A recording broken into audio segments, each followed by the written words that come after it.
Osvaldo, chess player sa GCUC. And akong value na na-learn dari sa Balsa Sports is kuan. All about accepting importance of accepting win and losing the game, because not every game in God is daog katanan, but you can learn from your mistake and come back stronger next time. This is John Paul Camos from Tribong Pula Volleyball Team. So one of the most important values na akong na-learn sa volleyball is respeto, disiplina, o teamwork. So of course, respect is very important sa team. Kay kung magrespeto ka sa coach, sa captain, o sa tanan, is makabuo mong band.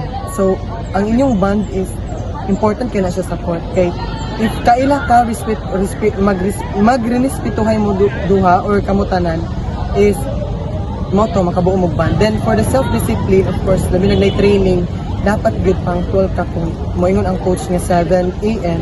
Kay if gusto gid ka mag-improve sa volleyball is mag-training magid ka dapat para mag-improve. Pero kung magtinapon ka, sure ko dili gid na mag-improve. So dapat pang 12 ka. Then the last one is ang teamwork. So importante gid kayo ang teamwork sa volleyball, no? Kay if mabuo mo as one, makabuo mo ka ng energy sa court. Then if kanang energy sa court is inyo nang ma-maintain, is ma-achieve niyo ang aim na score sa inyong team. Thank you. Ako si Gamercendo Alvarez K. Lisecan, sepak takraw player sa GCUC in the department. So, ang values din nga ako natunan sa player is good sportsmanship o teamwork yun kay. Para sa ako, magadiya magsugod ang friendship o respect bitaw, diya ma-build inyong chemistry as a player.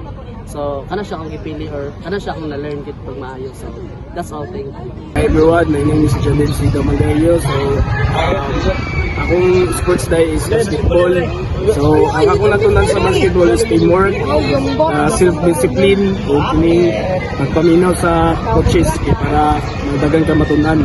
So, sa pan na to ganing sa self-discipline. So, kung ang oras sa training is 7 dito mo anak. So, ano siya ang disiplina. So, sa teamwork is yung isa to tapos makatuuntag inyong magkuhan sa tumbatasan yung pag-control.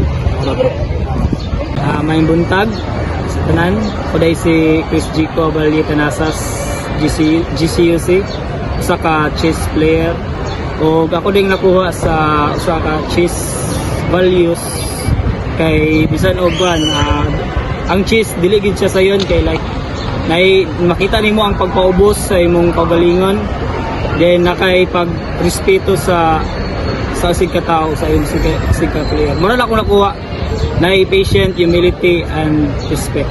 Sports teach important values and help shape our character and guide us in everyday life. Respect is learned by following rules and valuing teammates, opponents, and officials, which helps us treat people fairly in school, work, and the community. Humility or being humble comes from winning without bragging and losing without making excuses, teaching us to accept feedback and keep improving in life. Acceptance is developed when we learn to handle defeat, different abilities, and unexpected results, helping us face life's challenges and changes positively.